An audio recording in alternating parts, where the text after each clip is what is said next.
ಹೋರಾಟ ಎಲ್ಲಿವರೆಗೂ ಹೋರಾಟ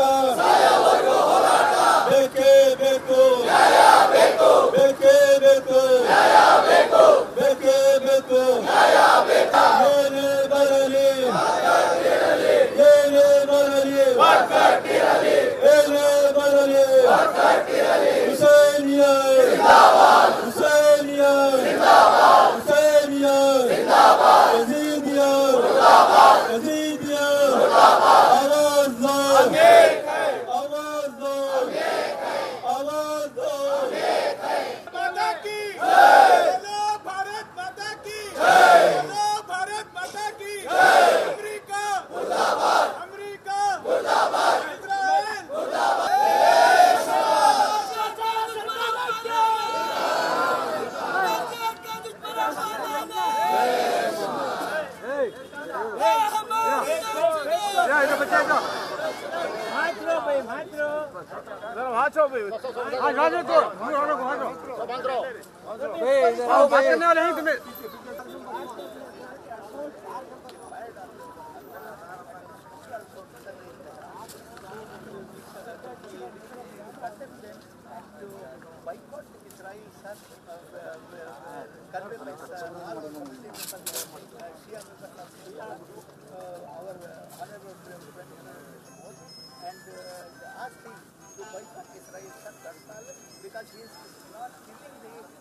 Islam Zindabad!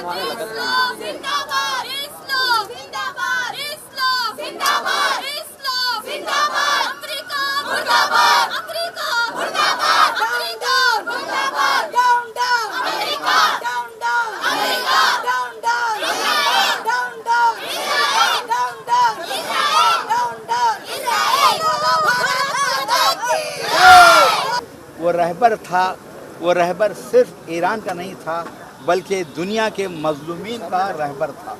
बेशक बेशक। आज मैं ये कहना चाहूँगा उनकी मौत पर अमेरिका, इजराइल और उनके हमनवा खुश हो रहे हैं, लेकिन किसी अरब ने एक बहुत अच्छा जुमला कहा है कि जब किसी की मौत पर कुत्ते खुश हो जाएं तो समझ लेना कि मरने वाला शेर है।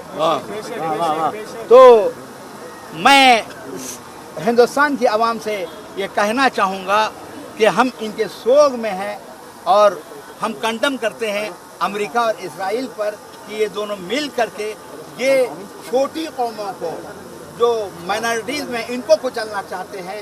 इराक़ और ईरान की जंग में इसने इराक़ का सपोर्ट करके इसने असलहा फ्री में दिया और फिर जब इसने पूरा अपना मकसद हासिल कर लिया इराक़ और ईरान को तबाह करने में, जब उसने हाथ हटा लिया और फिर एक वक्त ऐसा आया कि फिर उसने खुद ही जो है इराक़ के सदर को असीर किया और कहाँ तक पहुँचाया आपको मालूम है।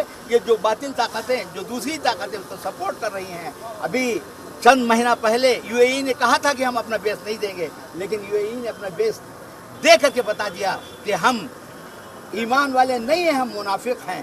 और बहरहाल जो ये जंग है, ये जंग थमने वाली नहीं है कि जब एक खुमैनी था, खुमैनी मर गया तो खामेनेई आया। अब एक खामेनेई शहीद हुआ है, 1000 खामेनेई तैयार है। लब्बैक या खामेनेई, लब्बैक या खामेनेई, लब्बैक या खामेनेई, लब्बैक या खामेनेई।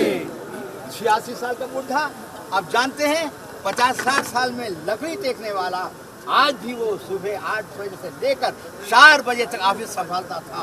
उसी ऑफिस के दौरान उसको मिसाइल से मारा गया है, रोजे की हालत में मारा गया है। लेकिन जिसको ईमान ना हो, जो बिलीव ना करता हो रोजे पर, तो फिर उसका क्या है। तो और जिसके पास इंसानियत ना हो, इंसानियत का दावा करना और है, इंसानियत के ऊपर चलना और है। अब जानते हैं कि जब ट्रंप थक गया, मुज़ाकरात से थक गया, हर जगह जो है ईरान जीतता रहा और इसके सामने झुका नहीं, तो इसने जो अपने को सुपर पावर जानता है, ईरान एक छोटा सा मुल्क, इस पर हमला क्यों किया। मुकाबला करो तो अपने बराबर से करो, रशिया से करो और जापान से करो, दूसरे मुल्कों से करो। तुमने ईरान से करके बता दिया कि हम बुज़दिल हैं, हम कमज़ोर हैं, लेकिन ईरान साबित कर रहा है कि हम शहीद होते रहेंगे लेकिन हम घुटने टेकने वाले नहीं हैं। लिहाजा ये मेरा पैगाम है सारी दुनिया के लोगों को कि अमेरिका और इसराइल का बैकाट करें, मजलूमों का साथ दें, जालिमों से नफरत करें। अस्सलामु अलैकुम व रहमतुल्लाहि व बरकातुहू। ಈ ದಿನ ಶೋಕಾಚರಣೆಯನ್ನು ಮಾಡ್ತಾ ಇದ್ದಾರೆ ಮಾಡ್ತೇವೆ. ಕಾರಣ ಏನು, ಅಮೆರಿಕ ಮತ್ತು ಇಸ್ರಾಯೇಲ್ ಜಂಟಿ ಕಾರ್ಯದರ್ಶಿಯನ್ನು ಮಾಡಿ ನಮ್ಮ ಇರಾನ್ ಮೇಲೆ ದಾಳಿಯನ್ನು ಮಾಡಿದ್ದಾರೆ. ನಾವು ಇಲ್ಲಿ ಭಾರತದಲ್ಲಿ ಮಹಾತ್ಮ ಗಾಂಧೀಜಿಯನ್ನು ನಾವು ಹೇಗೆ ಸ್ಮರಿಸುತ್ತೇವೋ, ಅಲ್ಲಿ ತೆಹರಾನ್ನಲ್ಲಿ, ರಾಜಧಾನಿಯಾದಂಥ ತೆಹರಾನಿನಲ್ಲಿ ಗಾಂಧೀಜಿ ಅನ್ನುವಂಥ ಹಾಸ್ಪಿಟಲ್ಗೆ ಅವರು ಬಾಂಬನ್ನು ಹಾಕಿದ್ದಾರೆ. ನಾವು ಹೇಗೆ ಇದನ್ನು ಸ್ಮರಿಸೋದು ಸಾಧ್ಯವಾಗುತ್ತಿಲ್ಲ. ಹಾಗಾಗಿ ನಾವು ಈ ಒಂದು ಭಾವನಾತ್ಮಕ ಮೆರವಣಿಗೆಯನ್ನು ನಾವು ಇಲ್ಲಿ ಮಾಡಿ ನಮಗೆ ಶಾಂತಿಯುತವನ್ನು ದೊರಕಿಸಬೇಕು ಎಂದು ನಾವು ನಮ್ಮ ಕರ್ನಾಟಕ ಸರ್ಕಾರಕ್ಕಾಗಲಿ ಮತ್ತು ನಮ್ಮ ಭಾರತ ದೇಶದ ಸರ್ಕಾರಕ್ಕೆ ನಾವು ಇದನ್ನು ಒತ್ತಿ ಹೇಳಿರ್ತೇವೆ ಅಂತ ನನ್ನ 2 ಮಾತುಗಳನ್ನು. ಇದು ಏನಿದೆ, ನಾವು ಶಿಯಾ ಸಮುದಾಯ ಎಲ್ಲ ಸೇರಿ ಇರಾನ್ ಮೇಲೆ ಆಗಿರುವ ದಾಳಿಗೆ ಈ ಅಮೆರಿಕ ಮತ್ತು ಇಸ್ರಾಯೇಲ್ ವೈಮಾನಿಕ ದಾಳಿ ನಡೆಸಿದೆ. ಅದರಿಂದ ಈ ದಾಳಿಗೆ ನಾವು ಖಂಡಿಸ್ತೀವಿ. ಹಾಗೆ ಖಾಮೆನಾಯಿಗೆ ಅವರು ಬಾಂಬ್ ಹಾಕಿ ಸಾಯಿಸಿದ್ದಾರೆ, ಶಹೀದ್ ಮಾಡಿದ್ದಾರೆ. ಈ ಕೃತ್ಯಕ್ಕೆ ನಾವು ಎಲ್ಲ ಶಿಯಾ ಸಮಾಜವನ್ನು ದುಃಖ ವ್ಯಕ್ತಪಡಿಸಿ ಅವರಿಗೆ ಸಂಪಾದನೆಯನ್ನು ಸೂಚಿಸ್ತಾ ಇದ್ದೀವಿ. ಇದರಿಂದ ನಾವು ಶಿವಮೊಗ್ಗ ಜಿಲ್ಲೆಯ ಶಿಯಾ ಸಮಾಜ ವತಿಯಿಂದ ಇವತ್ತು ಜಿಲ್ಲಾಧಿಕಾರಿಗಳ ಆಫೀಸ್ ಮುಂದೆ ನಾವು ಧರಣಿ ನಡೆಸಿದ್ತಾ ಇದ್ದೀವಿ. ಅದಕ್ಕೆ ಮನವಿ ಏನಂದರೆ, ನಮ್ಮದು ಕರ್ನಾಟಕ ಸರ್ಕಾರ ಮತ್ತು ನಮ್ಮ ಭಾರತ ಸರ್ಕಾರದಿಂದ ಇದು ಈ ಏನು ಯುದ್ಧ ನಡೀತಾ ಇದೆ ಅದಕ್ಕೆ ಶಾಂತಿಯನ್ನು ತರಿಸಬೇಕು, ಶಾಂತಿ ಮಾಡಿಸ್ಬೇಕಾಗಿ ನಮ್ಮಲ್ಲಿ ನಮ್ಮ ಭಾರತ ಸರ್ಕಾರಕ್ಕೆ ವಿನಂತಿ ಮಾಡಿಸ್ತೀವಿ. ಈ ದಿನ ನಾವು ಪ್ರೊಟೆಸ್ಟ್ ಮಾಡ್ತಿರೋಂಥ ಉದ್ದೇಶ ಏನು ಅಂತ ಹೇಳಿದರೆ, ನಮ್ಮ ರಹಬರಾದ ಇಮಾಮ್ ಆಯತುಲ್ಲಾ ಖಾಮೆನಿ ಅವರನ್ನ ಅಮಾನುಷವಾಗಿ ಹತ್ಯೆಗೈದಿದ್ದಾರೆ. ಹಾಗೂ ಈ ಹತ್ಯೆಗೆ ಯಾವುದೇ ಕಾರಣ ಇಲ್ಲ. ಕಾರಣ ಇರೋದು ಏನು ಅಂತ ಹೇಳಿದರೆ, ರಹಬಾರ್ ಅವರು, ನಮ್ಮ ಇರಾನ್ ಅವರು ತಲೆ ಬಾಗಿಲ್ಲ, ಅವರ ಮುಂದೆ ತಲೆ ಬಾಗಿಲ್ಲ. ಈ ದಿನ ಅವರು ಯಾಕೋಸ್ಕರ ತಲೆ ಬಾಗಿಲ್ಲ ಅಂತ ಹೇಳಿದರೆ, ನಾವು ಕುರಾನ್ ಹಾಗೂ ಇಸ್ಲಾಮನ್ನು ನಾವು ಫಾಲೋ ಮಾಡ್ಕೊಂಡು ಹೋಗ್ತಿರೋದು. ರಿಯಲ್ ಕುರಾನ್ ಹಾಗೂ ಅದರ ವಧಗಳನ್ನು ಅರ್ಥ ಮಾಡಿಕೊಂಡು ನಾವು ಫಾಲೋ ಮಾಡ್ಕೊಂಡು ಹೋಗ್ತಿರೋವಂಥವ್ರು. ಹಾಗಾಗ್ಬಿಟ್ಟು ನಾವು ಯಾರ ಮುಂದೆನೂ ಕೂಡ ಬಗ್ಗೋದಿಲ್ಲ. ನಾವು ಸಾಯಕ್ಕೆ ರೆಡಿ, ಆದರೆ ನಾವು ಯಾರ ಗುಲಾಮಗಿರಿ ಮಾಡೋಕ್ಕೆ ರೆಡಿ ಇಲ್ಲ.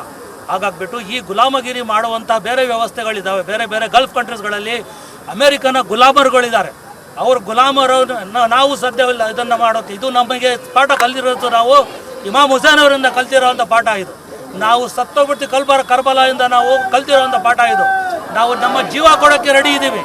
ಆದರೆ ಇರಾನ್ನಲ್ಲಿ ಏನೋ ಆಗ್ತಾ ಇದೆ, ಇದು ಉದ್ದೇಶದಿಂದ, ಅವರ ಉದ್ದೇಶದಿಂದ ಮಾಡ್ತಿದ್ದಾರೆ ಹೊರತು ಅವರು ಬೇರೆಯವರ ಜನರ ಒಂದು ಹಿತಾಸಕ್ತಿಯಿಂದ ಮಾಡ್ತಾ ಇಲ್ಲ.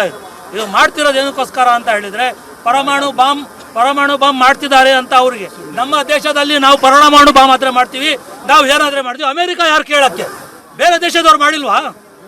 ಬೇರೆ ದೇಶದವ್ರು ಅಮೆರಿಕ ಅವ್ರು ಮಾಡಿಲ್ವಾ? ಪರಮಾಣು ಬಾಂಬ್ಗಳು ಮಾಡಿಲ್ವಾ? ನೀನು ಯಾವನು? ನೀನು ದೊಡ್ಡಪ್ಪನ? ನೀನು ದೊಡ್ಡಪ್ಪ ಆದ್ರೆ ನೀನು ಬೇರೆ ಕಂಟ್ರೀಸ್ಗಳಿಗೆ ದೊಡ್ಡಪ್ಪ. ನೀನು ನಮಗೆ ದೊಡ್ಡಪ್ಪ ಅಲ್ಲ. ನೀನು ನಮಗೆ ಸಾಕ್ತಿಲ್ಲ. ನಮ್ಮ ಕಡೆಯಿಂದ ನೀವು ಸಾಕ್ತಿದ್ದೀರಾ, ನಿಮಗೆ ಸಾಕ್ತಿದ್ದೀವಿ ನಾವು. ಅರ್ಥ ಆಗ್ತಿದೆಯಾ? ನೀವು ಅಮಾನುಷವಾಗಿ ಕಿಲ್ಲಿಂಗ್ ಮಾಡ್ತಿರೋದು, ಶಿಯಾನ ಕಿಲ್ಲಿಂಗ್ ಮಾಡ್ತಿರೋದು, ಪಾಕಿಸ್ತಾನದಲ್ಲಿ ಕಿಲ್ಲಿಂಗ್ ಮಾಡ್ತಿದ್ದಾರೆ. ಯಾಕೆ ಕಿಲ್ಲಿಂಗ್ ಮಾಡಬೇಕು? ಏನು ಮಾಡ್ತಿದ್ದೀವಿ ನಾವು ನಿಮಗೆಲ್ಲ?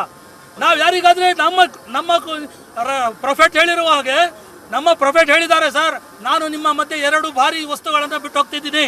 ಒಂದು ಅಹ್ಲೆ ಬೈತ್ ಹಾಗೂ ಇನ್ನೊಂದು ನಾ ಕುರಾನನ್ನು ಬಿಡ್ತಿದ್ದೀವಿ. ನೀವು ಇದನ್ನು ನೀವು ಅರ್ಥ ಮಾಡಿಕೊಂಡರೆ ಜೀವನದಲ್ಲಿ ನೀವು ರಸ್ತೆಯನ್ನು ತಪ್ಪು ದಾರಿಯನ್ನು ಹಿಡಿಯೋದಿಲ್ಲ ಅಂತ. ನಾವು ಅದೇ ದಾರಿ ಮೇಲೆ ನಡೀತಾ ಇದ್ದೀವಿ ಸರ್.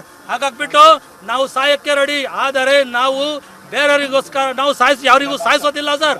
ಯಾವುದಕ್ಕೋಸ್ಕರ ಯಾರು ಮುಂದೆನೂ ನಾವು ತಲೆ ಬಾಗಿಸೋದಿಲ್ಲ ಸರ್. ಹಾಗಾಗ್ಬಿಟ್ಟು ಇದು ಅಮೆರಿಕ ಮಾಡ್ತಿರೋವಂಥದ್ದು ಇದು ತಪ್ಪು.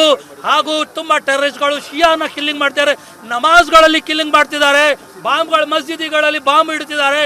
ಅವರು ನಿಜವಾಗ್ಲೂ ಅವರೇ ಅಸೆಸ್ ಮಾಡ್ಕೋಬೇಕು ಏನು ಅಂತ, whether they are Shias, they are Muslims or not. They have to confirm to whom they are following. They are following Allah? No. Those who follow Allah, they will not keep the bomb in the masjid. They are not the humans. First of all, they are not the humans. We strongly condemn today about this. Okay, we request all the world leaders to stop Shia killings. What is the fault of the Shias? What is the fault of Shias? Can you tell me? Can anyone tell me about this? ಏನು ಮಾಡ್ತಿದ್ದೀವಿ ನಾವು ಬೇರೆಯವರಿಗೋಸ್ಕರ? ನಾವು ಶಾಂತಿಯಾಗಿ 10 ತಾರೀಕಿನ ಮೊಹರಂನ 10ನೇ ತಾರೀಕಿಗೆ ಮೆರವಣಿಗೆ ಮಾಡ್ತೀವಿ sir, ಯಾರಿಗೂ ತೊಂದರೆ ಕೊಡೋದು ಹಾಗೆ. ಹಾಗಾಗ್ಬಿಟ್ಟು ದಯವಿಟ್ಟು ನಾನು ವರ್ಲ್ಡ್ ಲೀಡರ್ಸ್ಗಳಲ್ಲಿ ರಿಕ್ವೆಸ್ಟ್ ಮಾಡ್ಕೊಳ್ತೀನಿ, ನಮ್ಮ ಪ್ರಧಾನಮಂತ್ರಿ ಡಾಕ್ಟರ್ ನರೇಂದ್ರ ಮೋದಿ ಅವರಿಗೆ ರಿಕ್ವೆಸ್ಟ್ ಏನು ಮಾಡ್ಕೊಳ್ತೀನಿ ಅಂತ ಹೇಳಿದರೆ, ಈ ಕಿಲ್ಲಿಂಗ್ ಮೇಲೆ ಶಿಯಾನ ಕಿಲ್ಲಿಂಗ್ ಮಾಡ್ತಿದ್ದಾರಲ್ಲ, ಇದನ್ನು ಅವಾಯ್ಡ್ ಮಾಡಿ. ಹಾಗೂ ಇಸ್ರೇಲ್ ಜೊತೆ ಸಂಬಂಧ ಜಾಸ್ತಿ ಬೆಳೆಸಬೇಡಿ. ಇದರಿಂದ ನಮಗೆ ನಷ್ಟನೇ ಹೊರತು ಗ್ಯಾರಂಟಿ ಉಪಯೋಗ ಅಂತೂ ಏನೂ ಇಲ್ಲ. ಈ ಸೈಯದ್ ಖಾಮೆನಾಯಿ ನಮ್ಮ ಧಾರ್ಮಿಕ ಗುರು ಆಗಿದ್ರು. ಇವರು ಬರೀ ಸುನ್ನಿ ಶಿಯಾ ಅಂತ ಅಲ್ಲ, ಎವ್ರಿ ಎಲ್ಲಿಗೋ ಎಲ್ಲರಿಗೋಸ್ಕರ ಈ ಒಂದು ಯುದ್ಧವನ್ನು ಫೈಟ್ ಮಾಡಿದ್ರು. ಸೊ ಅವರು ಇವರು ಮರಣ ಪಟ್ಟಿದ್ದಾರೆ. ಇದೇ ಥರ ನಮ್ಮ ಕರ್ಬಲಾದಲ್ಲಿ ಅಲಿ ಅಸ್ಗರ್ 6 ತಿಂಗಳ ಮಗುಗೆ ಸಹ ಸಾಯಿಸಿದ್ರು. ಇದೇ ಥರ ನಮ್ಮ ಇಮಾಮ್ ಹುಸೈನ್ಗೆ ನೀರು ಕೊಡ್ದಲೇ 3 ದಿನ ಹಾಗೆ ಇಟ್ಟು ಸಾಯಿಸಿದ್ರು. ಸೊ ಅದಕ್ಕೋಸ್ಕರ ನಾವು ಎಲ್ಲ ಮುಸ್ಲಿಂ ಅವ್ರ ಹತ್ರ ಕೇಳ್ಕೊಳ್ತೀವಿ, ಏನಪ್ಪಾ ಅಂದರೆ ನಮಗೆ ಒಂದು ನ್ಯಾಯವನ್ನು ಕೊಡಿಸಿ, ನಮಗೆ ನಮ್ಮ ಪ್ರೈಮ್ ಮಿನಿಸ್ಟರ್ ಆದ ನರೇಂದ್ರ ಮೋದಿ ಆ ಥರ ಕೇಳ್ಕೊಳ್ತೀವಿ, ನಮಗೆ ಒಂದು ಜಸ್ಟಿಸನ್ನು ಕೊಡಿಸ್ಬೇಕು, ನೀವು ನಮಗೆ ಕೊಡಿಸ್ಬೇಕು ಅಂತ ನಾವು ಎಲ್ಲರ ಹತ್ರ ಪ್ರಾರ್ಥಿಸ್ಕೊಳ್ತೀವಿ. ನಮಗೆ ಜಸ್ಟಿಸ್ ಬೇಕು, ಓಕೆನಾ? ಎಸ್ಟರ್ಡೇ ಇರಾನ್ ಮೇಲೆ ಅಮೆರಿಕ ಮತ್ತು ಇಸ್ರೇಲ್ ಸೇರಿ ಅಟ್ಯಾಕ್ ಮಾಡಿದ್ದಾರೆ. ನಮ್ಮ ಸುಪ್ರೀಂ ಲೀಡರ್ ಸೈಯದ್ ಅಲಿ ಖಾಮೆನಾಯಿ ಅವರಿಗೆ ಅಟ್ಯಾಕ್ ಮಾಡಿದ್ದಾರೆ. ನಮ್ಮ ಶಿಯಾ ಸಮುದಾಯದವರು ನಮಗೆ ತಂದೆಕ್ಕಿಂತ ಮುಖ್ಯ ಆಗಿದ್ರು. ಅವರು ಭೇದ ಭಾವನ ಏನು ನೋಡಿಲ್ಲ. ಶಿಯಾ ಸುನ್ನಿ ಹಿಂದೂ ಧರ್ಮ ಅಂತ ಅವ್ರು ಏನು ಭೇದ ಭಾವ ಮಾಡಿಲ್ಲ. ಫ್ರೀ ಫಿಲಿಸ್ತೀನಿಗೆ ಕೊಟ್ಟಿದ್ದಾರೆ. ಅವರು ಫಿಲಿಸ್ತೀನಿಗೆ ಯಾರು 56 ಕಂಟ್ರಿ ಅವನು ಯಾರು ನಿಂತಿಲ್ಲ ಫಿಲಿಸ್ತೀನಿಗೆ. ಇವರೊಬ್ಬರೇ ನಿಂತು ಇವರು ಎಷ್ಟು ಜೀವ ಹೋದ್ರೂ ಪರವಾಗಿಲ್ಲ ಅಂತ ಅವರಿಗೋಸ್ಕರ ನಮ್ಮ ಜೀವ ಕೊಡಕ್ಕೂ ನಾವು ರೆಡಿ ಇದ್ದೀವಿ. ನಮಗೆ ಜಸ್ಟಿಸ್ ಬೇಕು, ನಮಗೆ ನ್ಯಾಯ ಬೇಕು. ಅವ್ರು ಹೇಗೆ ಸಾಯಿಸಿದ್ದಾರೆ ಅಂತ ಡೊನಾಲ್ಡ್ ಟ್ರಂಪ್ ನಮ್ದು ರಕ್ತದಲ್ಲಿ ಸಹ ಸರೆಂಡರ್ ಆಗೋದು ಮಾತೇ ಇಲ್ಲ. ಏನಿದ್ರು ನಾವು ಶಹೀದ್ ಆಗ್ತೀವಿ. ಅವ್ರು ನಮಗೆ ಎಷ್ಟು ಸಾಯಿಸ್ತಾರೋ ಸಾಯಿಸ್ಲಿ ಸರ್. ಒಂದೊಂದು ಮನೆಯಿಂದ ನಾವು 100 ಮಕ್ಕಳನ್ನು ಹುಟ್ಟಿಸ್ತೀವಿ. ನಮಗೆ ಅಷ್ಟೊಂದು ಇದ್ದಿದೆ ಸರ್. ನಮಗೆ ಎಷ್ಟು ಅವ್ರು ಸಾಯಿಸ್ತಾರೋ ನಮಗೆ ಸಾಯಿಸ್ಲಿ. ಒಂದೊಂದು ಮನೆಯಿಂದ ನಾವು ಹುಸೈನಿ ಫಾಯ್ದಾ ಮಾಡ್ತೀವಿ. ಹುಸೈನಿ ಆಗಿದ್ದೀವಿ, ಹುಸೈನಿಯಾಗಿ ನಾವು ಸಾಯಿಸ್ತೀವಿ. ನಾವು ಅವ್ರ ಥರ ಗೀದರ್ ಥರ ನಾವು ಕೆಲಸಗಳು ಮಾಡಲ್ಲ. ಅವನ ಥರ ನೆತನ್ಯಾಹು ಮತ್ತೆ ಡೊನಾಲ್ಡ್ ಟ್ರಂಪ್ ಏನಾದರೂ ಒಂದು ವಾರ್ ಮಾಡಿ, ಒಂದು ಅಟ್ಯಾಕ್ ಮಾಡಿ ಹೇಗೆ ಬಚ್ಚಿಟ್ಕೊಂತಾರೋ ನಮ್ಮ ರಕ್ತದಲ್ಲಿ ಆ ಥರ ಬಚ್ಚಿಟ್ಕೊಳೋದು ಏನೂ ಇಲ್ಲ.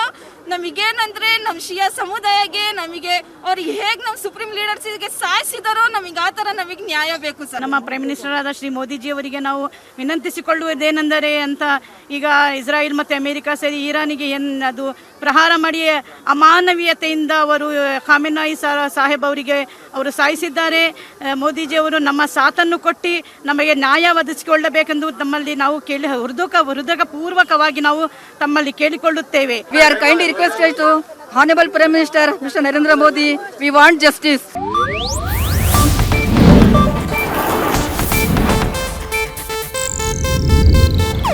ಇದು ಏಷ್ಯಾನೆಟ್ ನ್ಯೂಸ್ ನೆಟ್ವರ್ಕ್ ಪ್ರಸ್ತುತಿ.